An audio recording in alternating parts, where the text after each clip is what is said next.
I know that I will try my best to follow his example. His faith was especially important to him during his illness and final days. It gave him strength and also peace. It was beautiful to witness and to walk with him on that journey. So I think of my dad every day, and I miss him terribly. But I know he will always be with me in my heart and guiding me as I continue the work he did to live my life, love my family, enjoy nature as he did, and to live by these three values. He has also given me the frameworks and tools to continue. I wanted to end with a very fitting verse from one of his favorite spiritual writers, Henry Nouwen, which is you'll see in the booklet that Dave prepared. Every time we make the decision to love someone, we open ourselves to great suffering, because those we most love cause us not only great joy, but also great pain. The greatest pain comes from leaving. The pain of leaving can tear us apart. Still, if we want to avoid the suffering of leaving, we will never experience the joy of loving. And love is stronger than fear, life stronger than death, hope stronger than despair. We have to trust that the risk of loving is always worth taking. Thank you very much.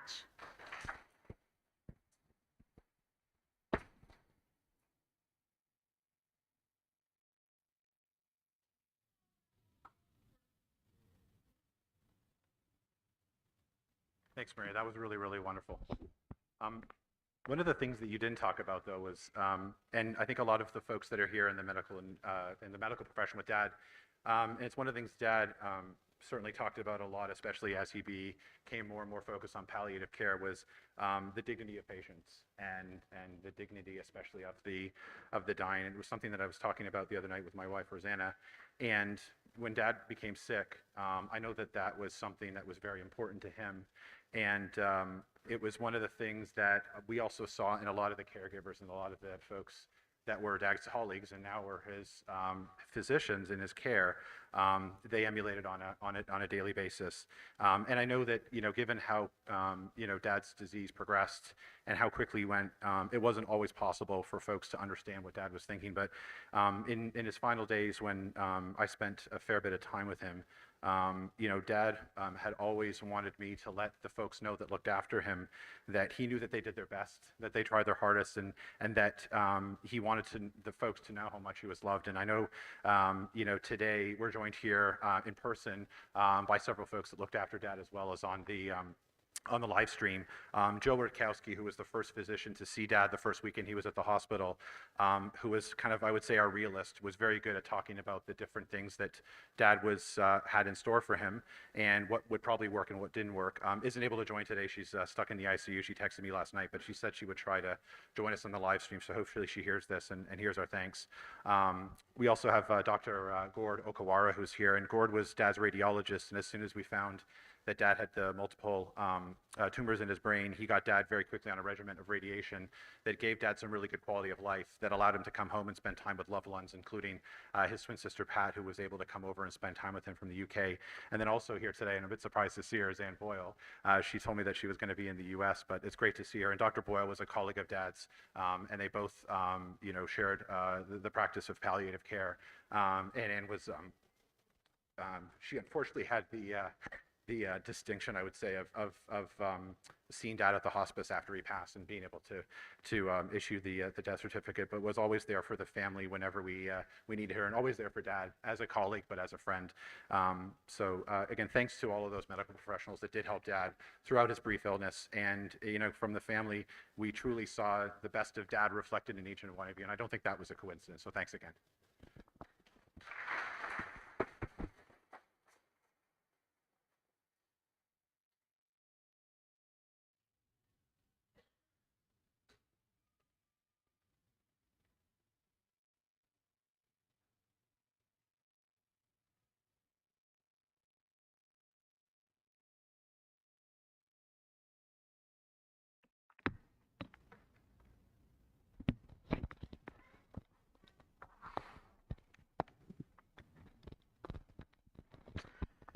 My name is Adam Borzik, husband of Maria and father of Johanna and Chelsea. My lessons from Tony: listen, be patient, keep active, check the weather. Uh, Rebounding is key to winning basketball, keeps telling me. Make sure everyone knows who the most important people are in your life. Pray often, be humble, take lots of pictures.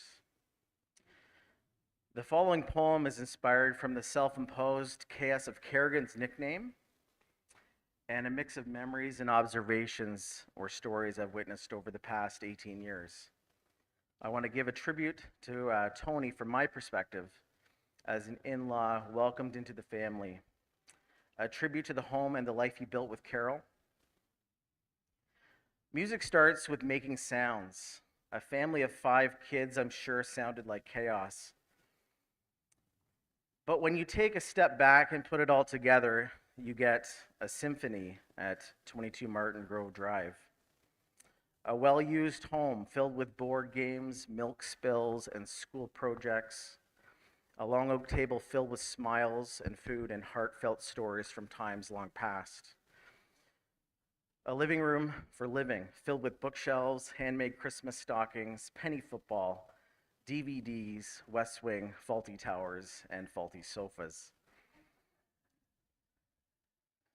A front room filled with Christmas cards, piano lessons, vintage toys from the 80s and 90s, marriage prep tapes, and hot cups of tea. Backyard barbecuing, tree climbing, Tony's dad painting, random canoe laying, kids playing and cannonballs. A basement built by Uncle Bill with 2 bedrooms, a pool table, band practice, beware of freezer. Upstairs filled with family portraits, small rooms, small closets, 1 shower, 5 kids.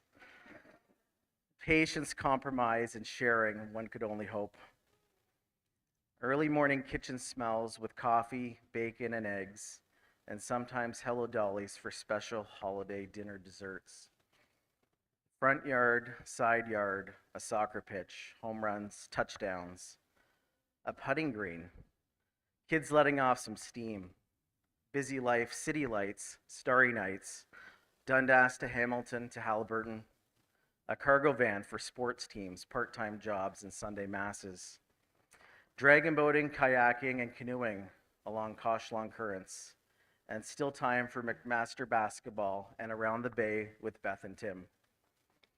And for the grandkids at 22, they'd find their #1 fan, silly jokes, helping hands, praise and encouragement, a home away from home, time with Grandpa and Grandma, heaven on earth, a masterpiece. Thank you.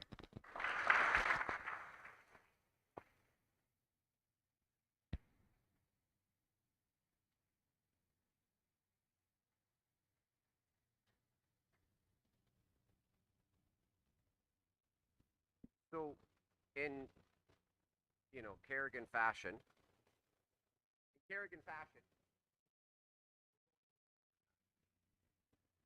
but we do have, and Tom mentioned it, somebody who was near and dear to our dad as a colleague, but then also providing care until his last days. I'll set up the microphone correctly, but Dr. Boyle, if I can bring you up to say a few words. Check, check.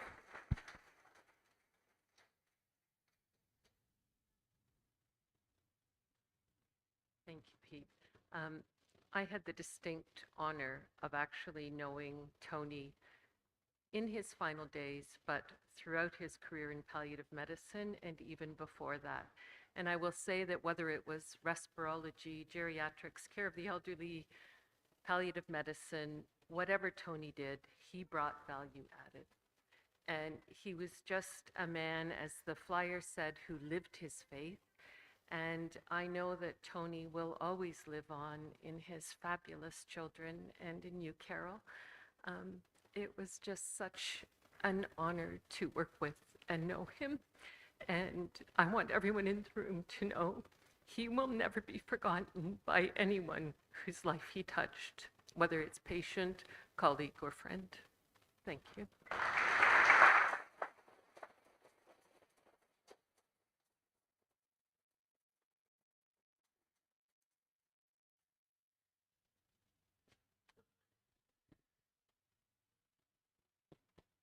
I'm going to ask grandchildren that have prepared their I promise, Grandpa, I promise statements to come on up. So, parents, if you've got siblings, if you've got your grandkids kicking around, bring them on up. And then, Mom, you're on deck.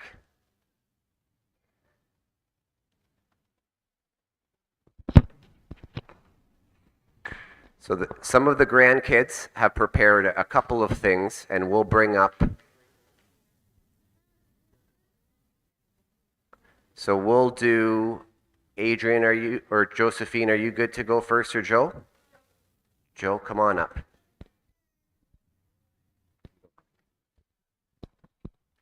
Grandpa, I promise to continue to play chess and remember the good times we had when we played together.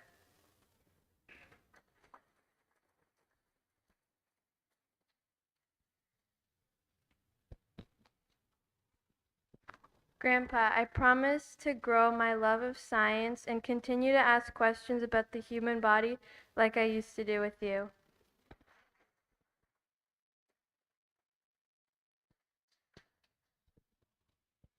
Grandpa, I promise to always keep learning and never stop doing what I love.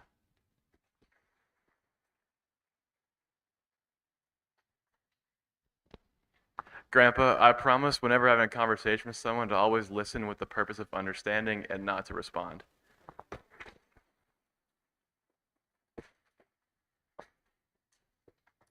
Grandpa, I promise to continue to pursue my passions just like you did.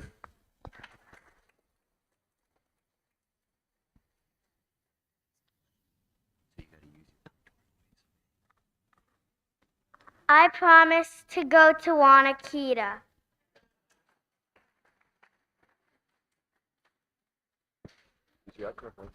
I promise to be a good swimmer.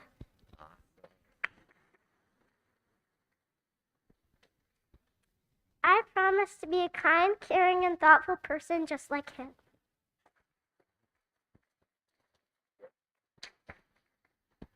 Big round of applause for the grandkids.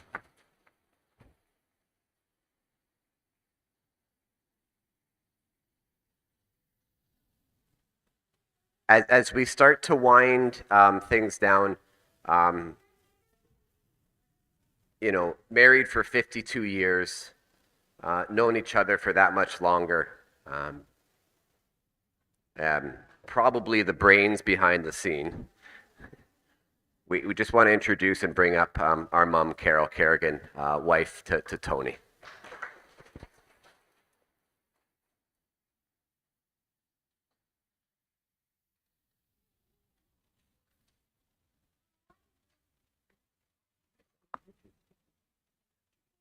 He's going to close it out.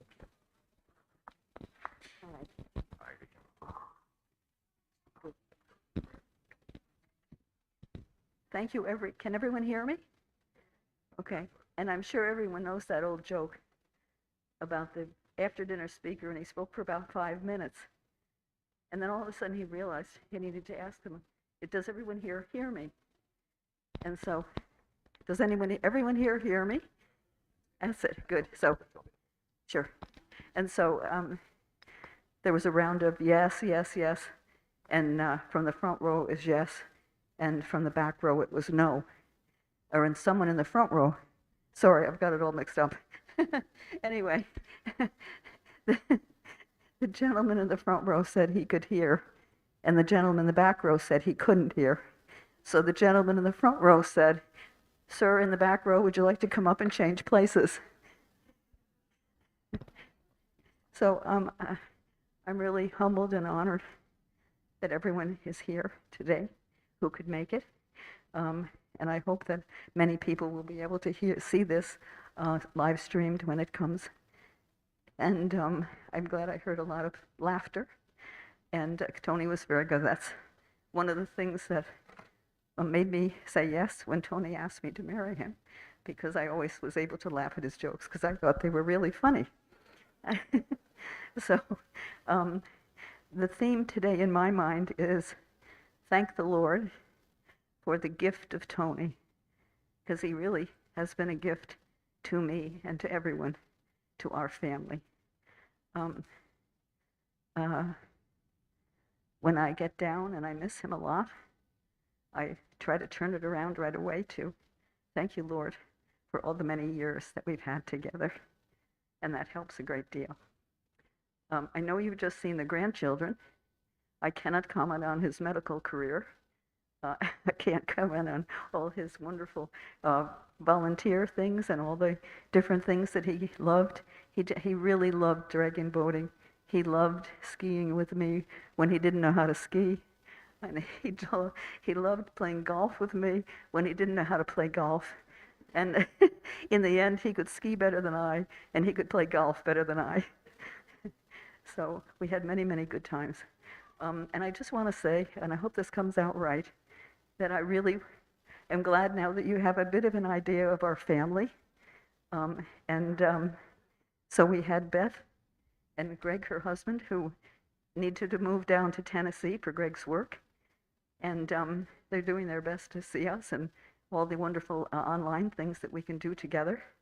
And they have the two tall sons, Colin and Callum, that you heard from. And then we have Tall Tom and his wife Rosanna. And they were the first two girls to tell about Grandpa, Adrian and Josephine. And then Maria, you heard from her, our only daughter, our only child who loved biology, which of course thrilled Tony to pieces. So they had many talks about caring for the elderly and patients in general. And Tony really loved that.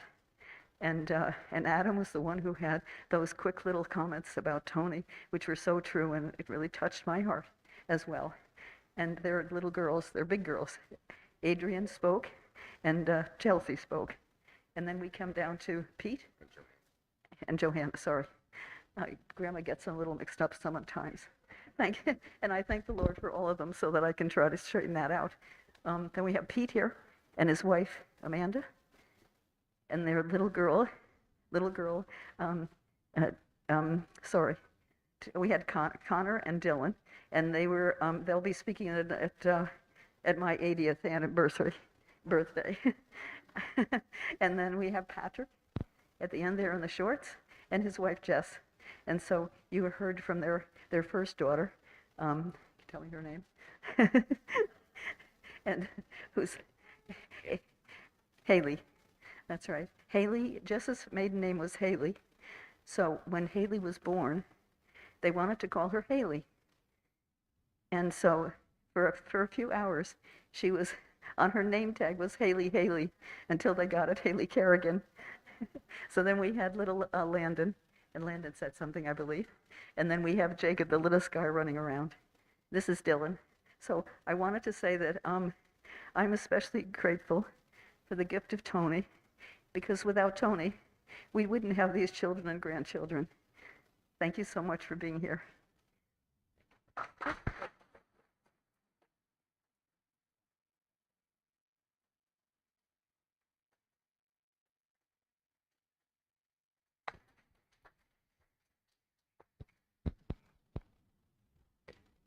Thanks, Mom.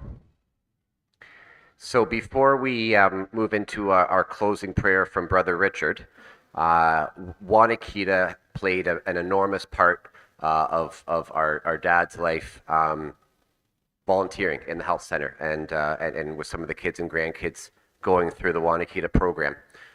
In saying that, I'd like to invite Johanna, Chelsea, and anyone else of the grandkids to come up and do a rendition of one of our favorite Wanakita songs.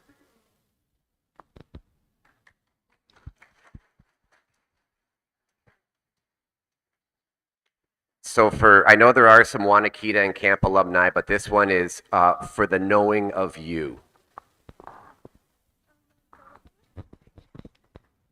Hi, everyone. So this is a repeat after me song. So we'll say something and you repeat what we said. All right?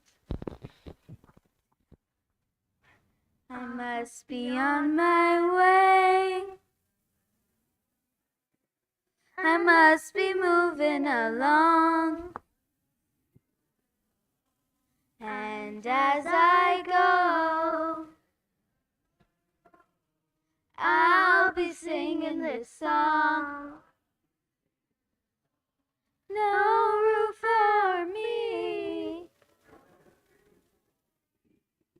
No roof have I. But I own the stars beneath the open sky. One thing that I know, and I know is true,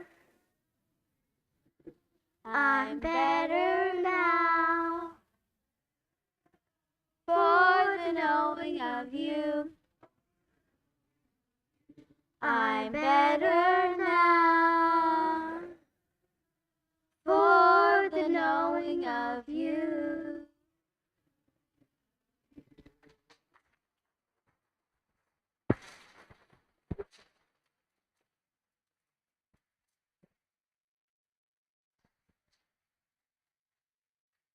That was awesome. Thanks so much, girls. So we're going to move into the closing prayer, and I'd like to invite up Brother Richard. Brother Richard is with us from the Good Shepherd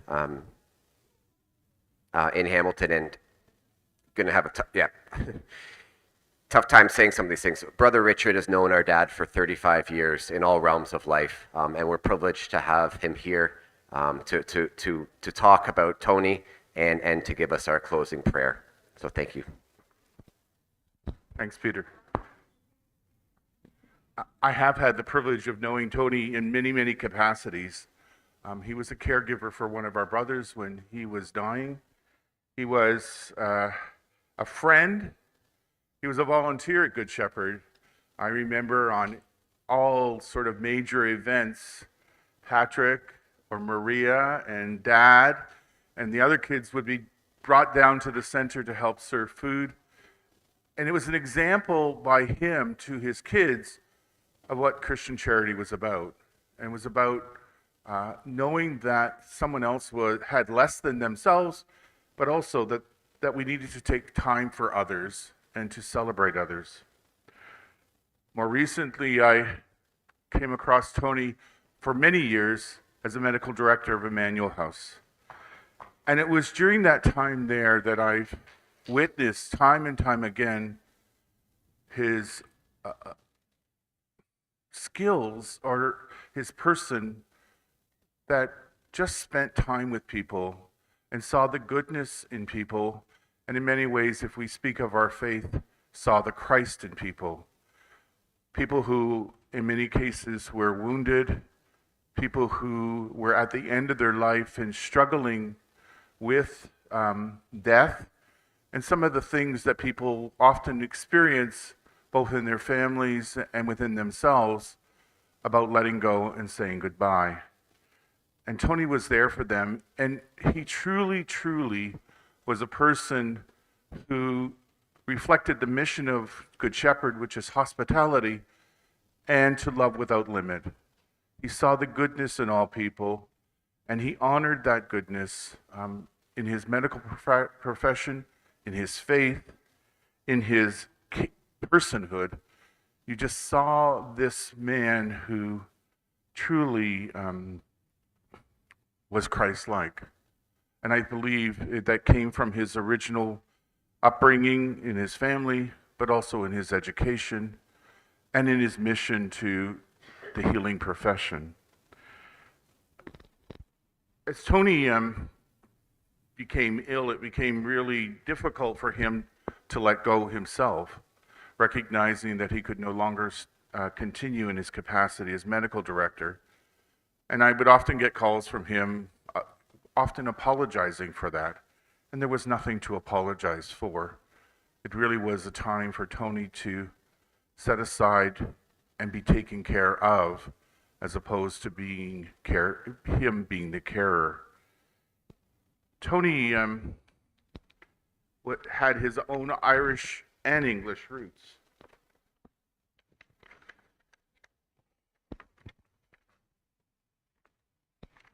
And so I'd like to call upon those English and Irish roots as we close today's celebration.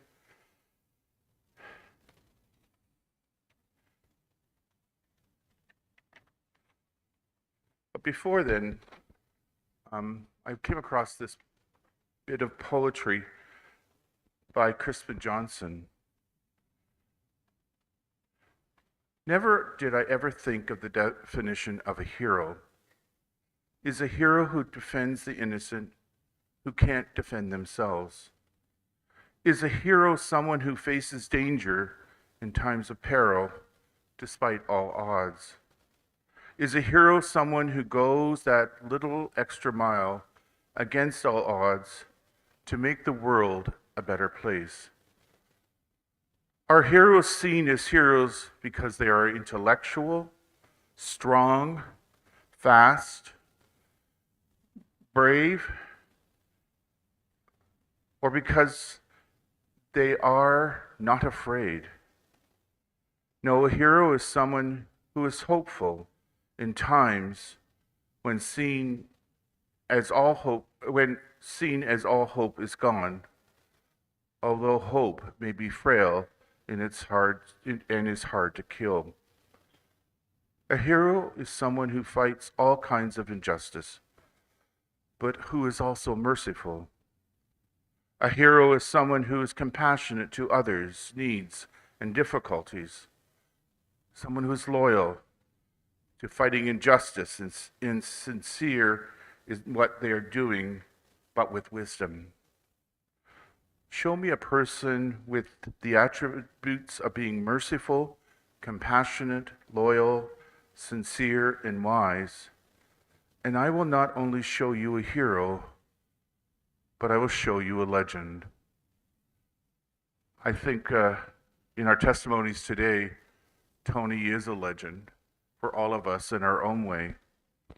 And we thank God for the gift of Tony Kerigan, the gift of his family, his gift of faith, his gift of healing, the gift of friendship, but most of all, the gift of Tony. Death is nothing at all. I have only slipped away to the next room. And I am I, and you are you. Whatever we were to each other, that we still are. Call me by my old familiar name. Speak to me in the easy way which you always used. Put no difference into your tone. Wear no forced air or solemnity or sorrow. Laugh as you always laughed, at the little jokes we enjoyed together. Play, smile, think of me, pray for me. Let my name be ever the household word that it always was. Let it be spoken without effect, without the trace of a shadow on it. Life means all that it ever meant. It is the same that it ever was. There is absolute, unbroken continuity. Why should I be out of mind because I'm out of sight? I am but waiting for you, for an interval, somewhere, very near, just around the corner. All is well. Nothing is past, nothing is lost. One brief moment, and that all will be as it was before, only better, infinitely happier, and forever we will be one together in Christ.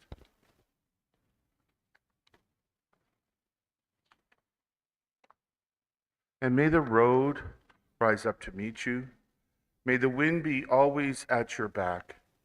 And may the sun shine warm upon your face. the rain fall soft upon your fields, and until we meet again, may God hold you in the palm of his hand. God bless you, Tony, and God bless you all. Amen.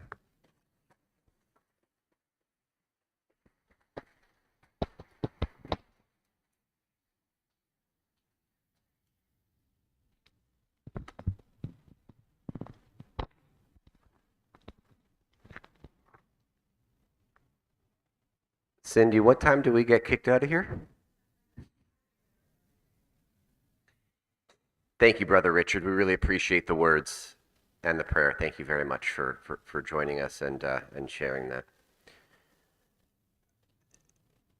On behalf of our mom, Beth, Tom, Maria, Patrick, and myself, we just want to say a resounding thank you.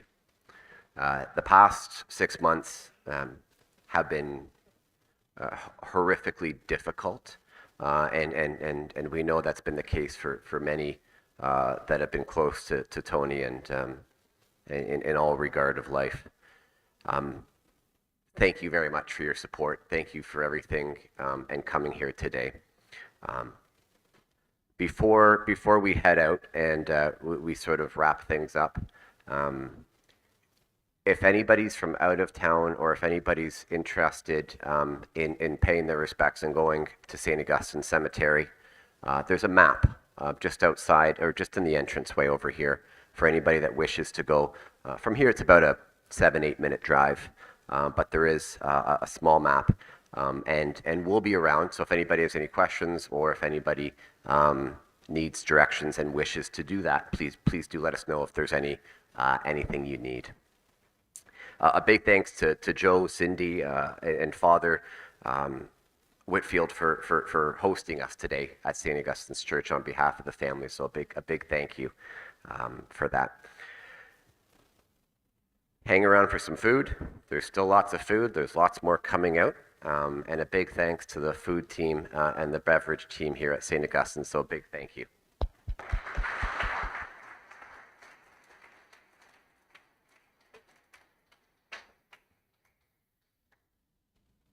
Brother Richard mentioned a hero and a legend. Again, if you were at the funeral or saw it online, we talked about the numerous people that we've met and come across. And the one thing that stands out, along with the hero and the legend, was a quintessential memorial note online that just said, we need more Tony Kerrigans in this world. So we hope that everybody takes that with them today and shares what Tony gave to all of us and passes that along. And again, just a very, very big thank you for all of your support, for being here on a sunny day. So please enjoy yourselves, go outside, have some food, meet some new people, renew those friendships, and thank you for being with us today. That's it. So thank you very much, everyone.